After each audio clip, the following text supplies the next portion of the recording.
My wife and I got married after meeting at work. After we got married, my wife quit her job and became a housewife for a while. She had no children and was free, so she took a part-time job at a supermarket. I was 32 and she was 30. After we got married, my job got busy and I started working overtime. I came home almost always late at night, and I had to work on my days off more and more, so I didn't have many chances to have dinner with my wife.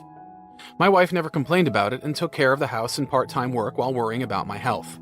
"I'm sorry I can't be with you even when we were newlyweds," I apologized to her. Then my wife says, "You know what they say, a good wife can stay at home," and laughed. "I have a part-time job and I enjoy going out to lunch with friends, so I'm fine," she said. After a year of marriage, when I finally settled down at work and was able to go out with my wife on weekends, have dinner and do normal couple things, she told me that she wanted to have a baby. I was a little surprised because my wife had never asked me to have sex with her while we were dating. But I was also thinking that it was time for us to have a child, so I did my best to make her happy. A short time later, my wife found out she was pregnant and quit her part-time job to become a full-time housewife. The thought of having a child made me happy, and I worked even harder than before. It would be the first grandchild for both my parents and my wife's parents, so they were both very happy. The baby was a boy and he looked a lot like my wife. I always liked children, but my own child was really cute and adorable. I was really happy to think that I would be able to watch him grow until I die. 3 years later, last summer, something happened. After our son was born, my work started to get busy again, but I was helping out as much as I could with childcare. That day, I was taking a day off from work. While my wife was out to lunch with her mom because I was at home, our son suddenly fell ill. He kept vomiting and having diarrhea, so I took him to the doctor. Because of his symptoms, the hospital took blood samples to see if it was viral. The results showed that it was not viral, but vomiting and diarrhea caused by the common cold. "Doesn't look like he has any viruses," the doctor told me while showing me the results. On the paper, it said my son had B-type blood. I couldn't believe my eyes. My blood type is O, and my wife's is A, so there's no way our child could have type B blood. My son wasn't feeling well at the time, so I didn't say anything and went home. My wife was already home, worried about our son. "It's just a cold," I told her, but I could barely think straight. I only saw it for a split second, so I knew it could have been a mistake, but I was so concerned that I couldn't stand it any longer, so I secretly requested a DNA test. I was so anxious until I got the results. Whenever my son called me daddy, I always responded as usual, but inside, I was in a state of shock. I was thinking, what is this child? Then I received the results of the test and looked at them with horror and despair. My son was not my child. It was as if everything that had happened up to that point had collapsed all at once. After seeing the results, I could no longer think of my child as anything other than a different creature. I wondered if we could remain a happy family if I just kept my mouth shut. I know that the child is completely innocent, but after I realized that the child was not my own, all I could think was, why is he in my house? From then on, I couldn't even eat well, and even if I did eat, I would throw up. I was so distraught that I even remembered that there was a divorced person who worked at my company and I talked to him about it. "How do I get a divorce?" I asked him. "Why are you asking me about a divorce?" He laughed at me. But when I told him what it was about, he put on a straight face and listened intently. Then, "You should contact a lawyer," and he introduced me to a lawyer. He told me he was the person who helped with the divorce, so I decided to ask and talk to him with the results of the DNA test. The lawyer was surprised that I had already done the test. He told me that they sometimes test for court purposes during divorce, but this was the first time anyone had done it privately. The lawyer then asked me what I wanted to do. I told him that I wanted a divorce, to relinquish custody, to deny child support, and to demand alimony and the cost incurred to date in raising the child. The lawyer thought about it for a while and agreed that divorce and custody would be no problem, and alimony would be fine. He also said that the cost of raising the child would be rough, but if I disavowed the child's legitimacy, I would be successful. "Then I would appreciate it if you would not talk to your wife without me present," the lawyer said. He said that he would make sure that a third party was listening, or else there might be an argument about what someone said or didn't say, so he would be present and he would also record the conversation with a voice recorder. Then we set up a schedule and I decided to take my wife out on what I called a date. I left the kids with my wife's parents and took her to the lawyer's office. My wife said, "Huh? What? Why are we at a lawyer's office?" She was confused, but I ignored her. Then we sat down with the lawyer. The lawyer said, "I will do the talking, so please keep your emotions in check," and warned us in advance. The lawyer told her what I wanted to do and showed her the results of the DNA test and told her everything. My wife didn't seem to understand what the lawyer meant when he started talking, but after seeing the results of the test, her face turned pale, her eyes went blank, and she was on the verge of hyperventilating.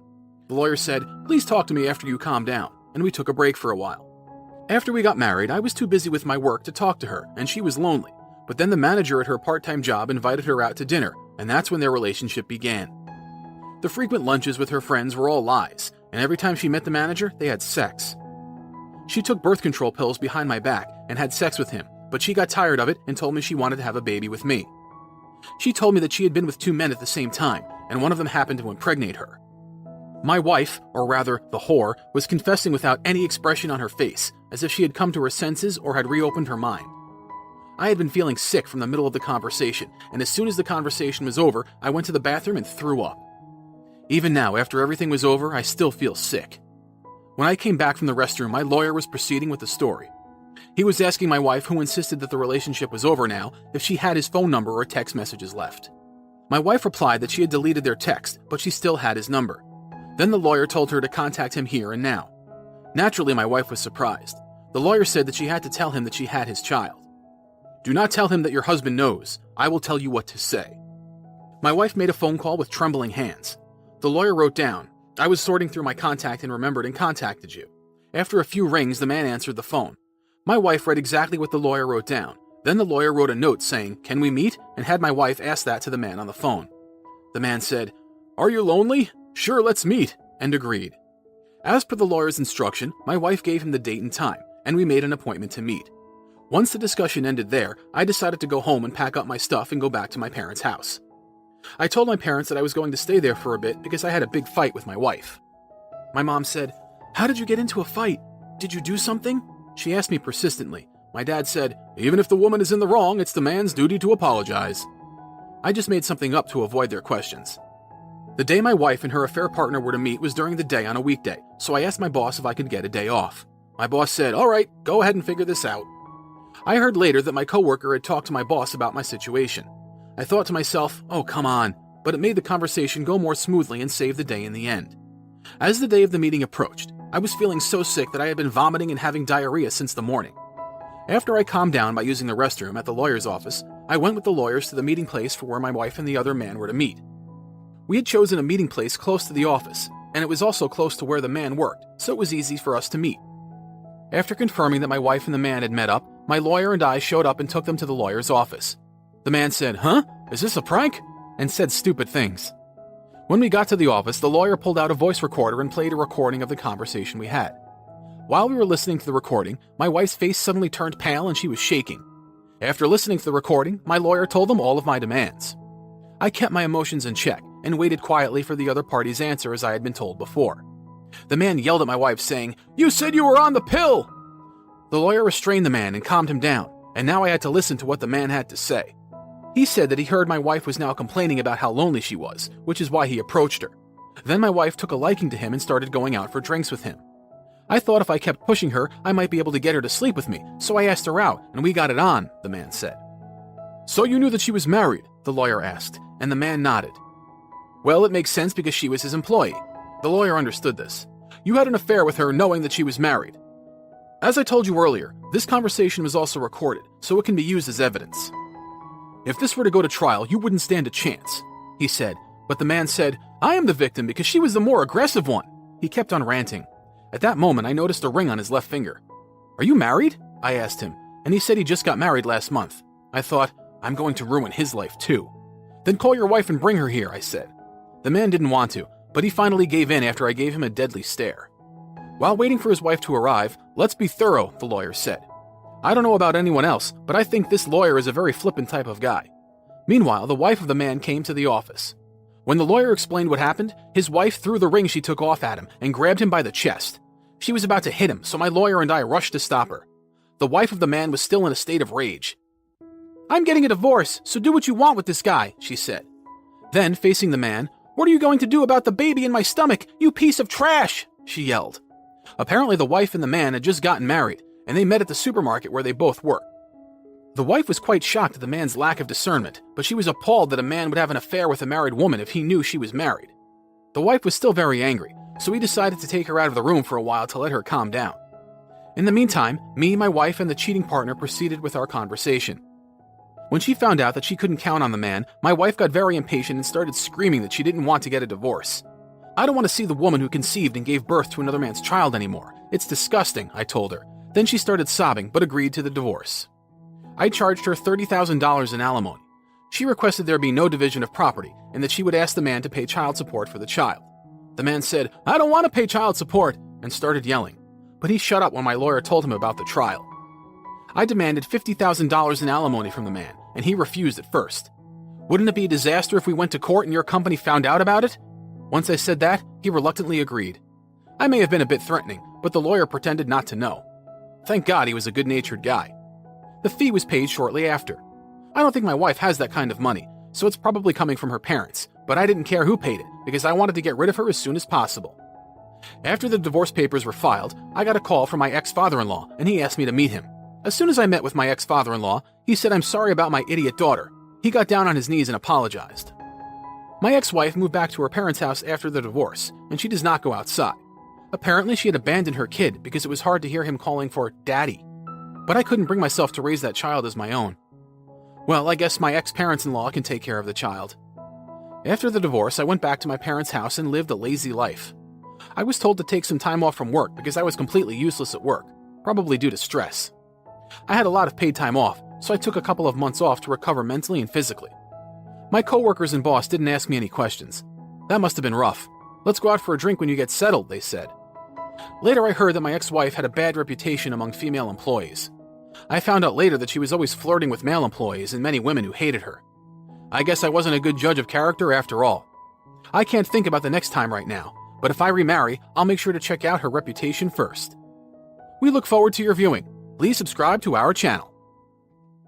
Alright, everyone's presentations are done. Nick, the manager, said as he tried to move the discussion forward. "Excuse me, I haven't. I recently found out something." Nick interrupted me and began to speak. "There's apparently someone in this department who didn't graduate high school and is just a part-timer. Meetings should be for employees only." Absolutely right. His lackey, Mike, of course, agreed with Nick. "I'm leaving." After leaving the meeting room, I started to shut down my computer. I noticed that an email had arrived, not in my personal inbox, but in the company's shared email. Thinking, there's no point in speaking up, no one will listen, I went home quietly. The next day, I heard a commotion from Nick's desk. He was staring at his computer screen, his face pale. "Nick, is something wrong?" Mike looked at the screen with him.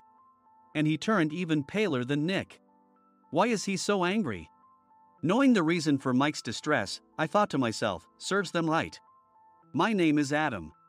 My mother passed away when I was in the 9th grade, and I was raised by my father. Well, you could hardly call it being raised. After my mother passed, my father changed. He drowned his sorrows in alcohol, and though he still went to work, he squandered our living expenses on horse racing. Because of that, I had to start working part-time as soon as I entered high school. Every month, I went to the convenience store with bills in hand that couldn't be auto-deducted from my father's account. Even though I endured it because I didn't want to be alone, I reached my limit in my second year of high school and dropped out. I found a live-in job at a distant inn. Thank you for everything. The day I left home, my father, still staring at the TV, spoke. Take care. That was our last conversation. Back then, 18 wasn't the age of majority, so I needed my father's permission to work, and I couldn't hide my place of employment. Yet, my father never visited me even once. I kept working just to survive, and before I knew it, I was 42. Years of hard work paid off, and I was transferred to the headquarters. I was thrilled to be recognized by the company, as I thought I'd be working in the field until retirement due to my lack of formal education. Listen up. Our work can change the future of our employees. Don't drag us down. On my first day after the transfer, Nick, dressed in an expensive suit, spoke sternly. There was a reason for this. Our inn was located in a prominent tourist destination, known so well that everyone in the state could sing its commercial jingle. At its peak, we had 5 locations within the state. But that was long ago. Due to financial difficulties and aging facilities, only the place where I had worked for many years and the original establishment remained. I was prepared to lose my job anytime, but now there was a glimmer of hope. With the rise of social media, the tourist area where the inn was located started gaining attention again. Depending on how hard the sales department, where I was transferred, worked, we could either thrive or be forced to give up this prime location to the new hotel chains continuously popping up.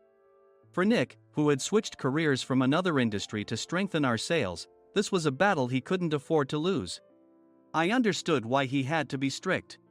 I will do my best. Nick sneered at my enthusiastic declaration. Did you not hear what I said? I'm sorry. I thought I was listening carefully.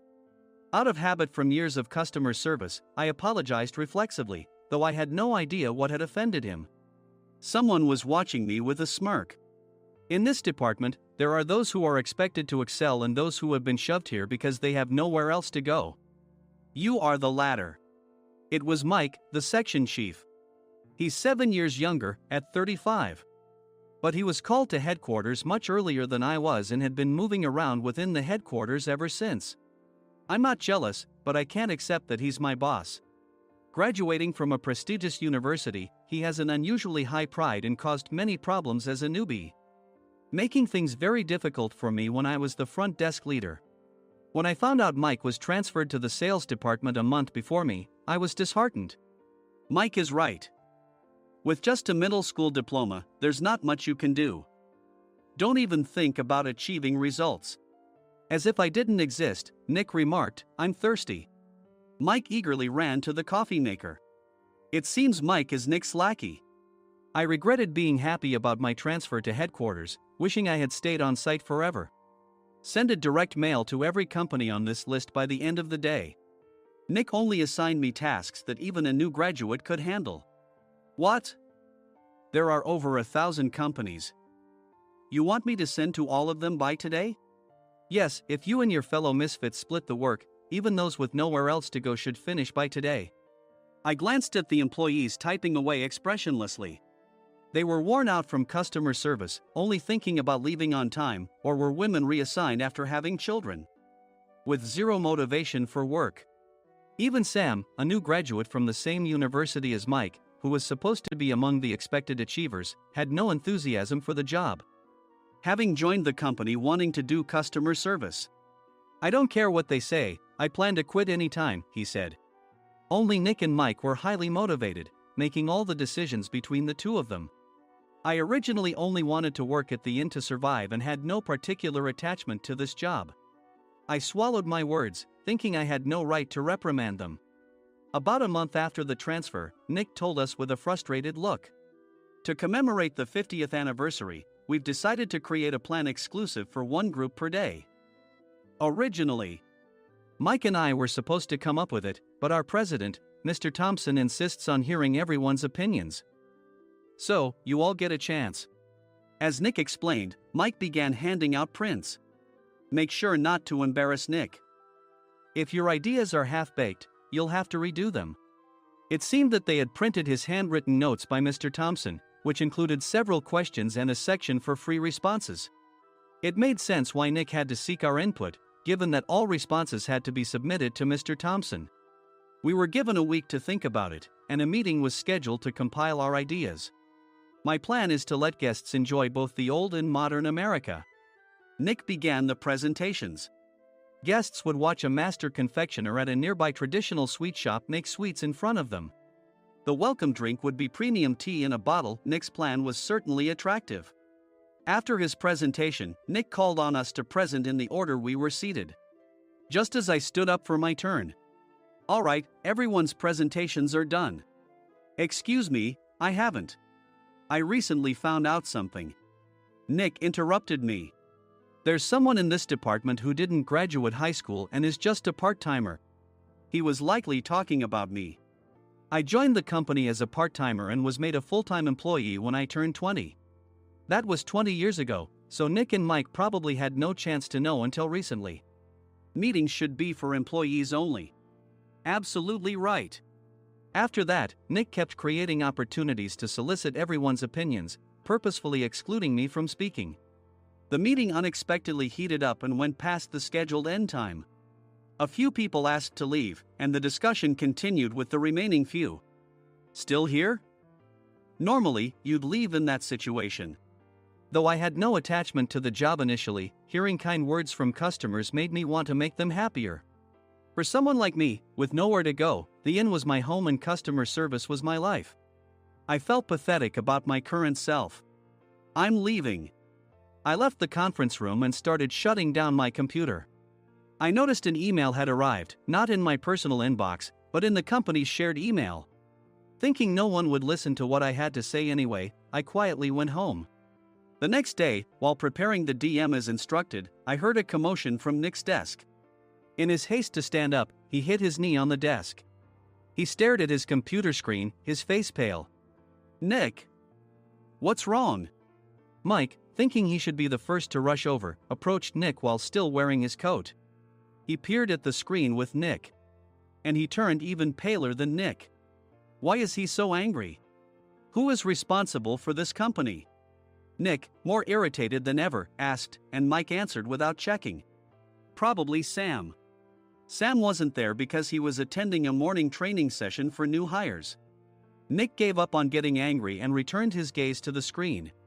They were looking at an email that arrived right after the end of the working day yesterday. Apparently, no one, including me, had checked it before leaving. The email was from a large company that used us for their annual employee trips. The president and executives of that company also frequently used our services personally. President of the company, Mr. Mason himself, had declared that neither he nor his company would ever use our services again. Well, some companies cancel their employee trips or stop using our services due to financial struggles. Let's just move on. Mike kept wiping the sweat from his forehead with a handkerchief. Knowing why Mike was so agitated, I quietly watched their interaction. Do you know how much revenue we get from that company? We can find other guests to fill the rooms, but we'll lose the banquet costs, gift shop revenue, rental car fees, and more. Moreover, the gifts were supposed to be prepared by the traditional confectionery shop involved in Nick's proposed plan. If it's known that we incurred such a huge loss at this critical time, Nick's position in the company would be jeopardized. Nick took a deep breath, seemingly trying to calm himself. All right, Mike. Go to New York right now and apologize to Mr. Mason. What? You're coming with me, right? I have urgent work to do. I trust you, which is why I'm entrusting this to you. Please. Mike, believing Nick's sincerity, agreed with a determined look on his face, saying, yes. That's Nick for you. Even if Mike went to apologize, Nick would shift all the blame onto him if the client didn't change their mind. Well, it was Mike's fault to begin with, so it served him right. About 3 hours later, Sam answered a call from somewhere and repeatedly apologized, saying, I'm very sorry. Everyone watched to see what was happening. After ending the call, he informed Nick with a weary tone. When Mike arrived at the client's company, he only made things worse, further infuriating Mr. Mason. He was demanding, get his boss here immediately. It was no wonder Sam was exhausted, dealing with such a call right after returning from training. What is that idiot doing? All right, Adam, you're coming with me. If sacrificing Mike didn't work, then I must be next. Normally, I'd want to refuse at all costs, but I saw an opportunity in this situation. If I can be of assistance, I'd be happy to join you.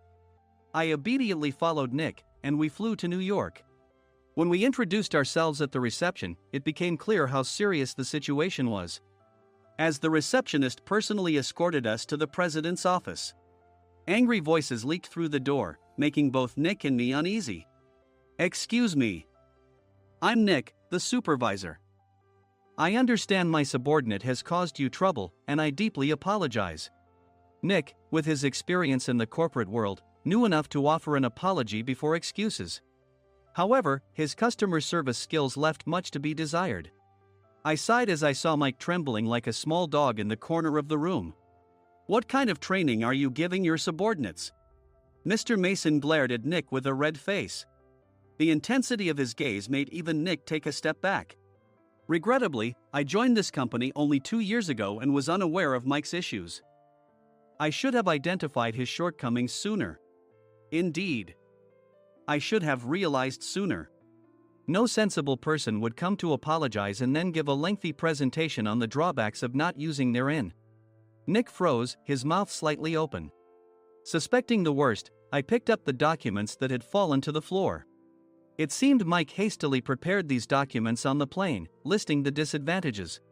Disadvantage 1: if you change the venue for the company trip, employees might suspect it's for cost-cutting reasons, leading to a negative impression. Reading it aloud half-jokingly, Nick snatched the papers from my hand and checked the contents with a furious expression. Among the stack of documents was a receipt from a nearby convenience store's copy machine. I felt a pang of dread, hoping he hadn't shown the receipt as well. What do you think he said when I asked what kind of nerve he had to do this? I'm very sorry. Faced with the dire situation, Nick must have thought there was nothing left to do but apologize. In a voice smaller than I'd ever heard from him, he uttered words of apology. He said, "I'm a Harvard graduate. I don't believe I said anything wrong." Mike! What have you done? Forgetting his plan to pin the blame on Mike, Nick yelled loudly, even in front of Mr. Mason. "I didn't do anything wrong." "You're still saying that? Look at him." Mike pointed at me with a shaking hand. "I was assigned to headquarters in my 20s and now I'm a section chief. This guy only made it to headquarters at 42. Everything I've done proves I was right. So why are we losing the contract?" Having said his piece, Mike collapsed to the floor. "Of course. You were sent there because you had nowhere else to go." Mike never expected to hear such words from someone he looked down upon. He lunged at me, and Nick hurriedly stepped in to stop him. "Mr. Thompson told me Mike is a quick thinker, and to take good care of him." There's no way he was pushed aside. "Don't make things worse here." "He didn't say quick thinker, he said only quick-witted, didn't he?" I don't remember that part." I recalled the many troubles Mike caused when he was a newbie. When Mike was on the front line, his pride was so high that he never apologized to customers. Customer service, especially in our job, doesn't work alone. It brings both good and bad situations. If the front staff or housekeepers made mistakes, or the cleaning company didn't properly clean a room, one had to apologize to the customers regardless of personal fault. Mike, in such situations, would never apologize, insisting he wasn't at fault. This often angered customers, and as the front desk leader, I frequently had to apologize on his behalf. He caused complaints and disrupted operations, which is why he was quickly moved to headquarters. In departments where he didn't interact directly with customers, his quick thinking was beneficial and things went well. But it seemed his flaws were starting to show. Corporate reservations are supposed to be entered into the system by the sales representative. But a quick check yesterday revealed that more than 10 items were missing from the client's reservation. The handover document clearly stated what needed to be prepared. Why didn't you enter it into the system? Why do we have to give them special treatment? Filling rooms near the banquet hall, setting up all the food in advance. Specifying the brand of wine, they're too demanding. No wonder he always angered customers, I thought, feeling a headache coming on. Grouping them in rooms near the banquet hall is for our benefit too. It makes it easier for the staff to set up beds and serve breakfast since everyone's schedule is synchronized. As for the other requests, Mr. Mason suggested them to lighten our load. I didn't know that. Nick finally seemed to realize that Mike was the one who had angered the client. What did you say to them? I just told them we wouldn't give them special treatment anymore. We shouldn't waste effort on things that don't bring in money. I was utterly exasperated at his lack of understanding of customer service. Of course, we shouldn't comply with unreasonable demands. But carrying over successful practices from past stays makes customers feel remembered and enhances their experience. Good memories encourage repeat visits. That's part of our job. I looked down at Mike, who was sitting on the floor. In our job, nothing is a waste. Mr. Thompson likely moved you to the sales department, hoping you'd finally understand this. How do you think he feels now that you've failed to meet his expectations? Mike, tears in his eyes, fled the president's office. I was amazed he still hadn't apologized. You have it tough, Adam. It's okay, we're all employees of the same company. I deeply apologize for this disrespectful incident. Especially after all the care you've shown us. If it weren't for you, Adam, I really would have stopped staying here. When I heard you were moving to the sales department, I was willing to reconsider if you handled it. Seeing us talk so amicably, Nick's face contorted. Do you two know each other? Adam's service is excellent. I always requested him specifically. Normally, we don't accept specific staff requests, but we made an exception for Mr. Mason, adjusting my shifts accordingly. He had personally stayed at our hotel just before my transfer, and during casual conversation, I mentioned, "I'm moving to the sales department soon." If I hadn't told him then, things could have been much worse. "Please continue to take care of us. I look forward to it." On the return flight, Nick awkwardly offered me a can of beer. It's still working hours. Of course, I had no intention of forgiving him for a single beer. Nick might try to pin everything on Mike and avoid any consequences. While pondering this, a startling fact came to light. "Nick, the tea bottles for the plan have arrived." I handed Nick a bottle labeled with our inn's name. "They look good." "What are you talking about?" "These are plastic bottles. I had assumed we would use the trendy, high-end bottling tea. But what arrived were ordinary plastic bottles of tea with customized labels. The only unique aspect was the label, which had the inn's name, making it look customized. Upon further investigation, I discovered that a substantial amount of money was set to be paid to the tea company. It was priced like bottling tea. Does this plastic bottle really cost $100 each? The tea inside is specially blended for us. The extra cost is for that. Wouldn't it be better to use another tea company? Or is there a specific reason we must use this one?" As Nick continued to make excuses, I showed him a printed email. I informed the tea company's president, Mr. Mitchell, that we discovered irregular payments and he confessed. He said you two were high school classmates and planned to split the extra money. That idiot. Why did he confess? That's not important. You should worry about yourself. This could turn into a police matter. Opening the bottle cap, I suggested. How about calming down with this tea? It supposedly has a relaxing effect. Nick drank the tea frantically. In the following days, decisions were made about their fates. Mike was reassigned to the General Affairs Department, with no chance of transfer or promotion, as per Mr. Thompson's orders. As for Nick, since the payment to the tea company hadn't yet been made, he narrowly avoided legal trouble. Instead, he was encouraged to leave the company, and to avoid further complications, Nick submitted his resignation. Rumor has it that connections between HR departments have made it difficult for him to find new employment. Even though it was good to have those two gone, something unexpected happened in the sales department. Everyone became motivated and united in refining the 50th anniversary plan. In the end, my plan was adopted. We collaborated with the Tourist Information Center to provide personalized guides. The plan, tailored to the number of guests, was truly special for the 50th anniversary. "Hey, is Adam's family coming to stay?" I immediately booked that special plan for my family. Sam noticed it on the reservation list and quickly picked up on it. "Yes, I'm inviting my father." "That's great. I might invite my parents too." I lacked the courage to face my father just as Adam. But here, with the confidence Mr. Mason praised, I felt ready. The 50th anniversary plan was a perfect opportunity to reconnect with my father. I hoped to bring back the days when we could laugh together as we once did.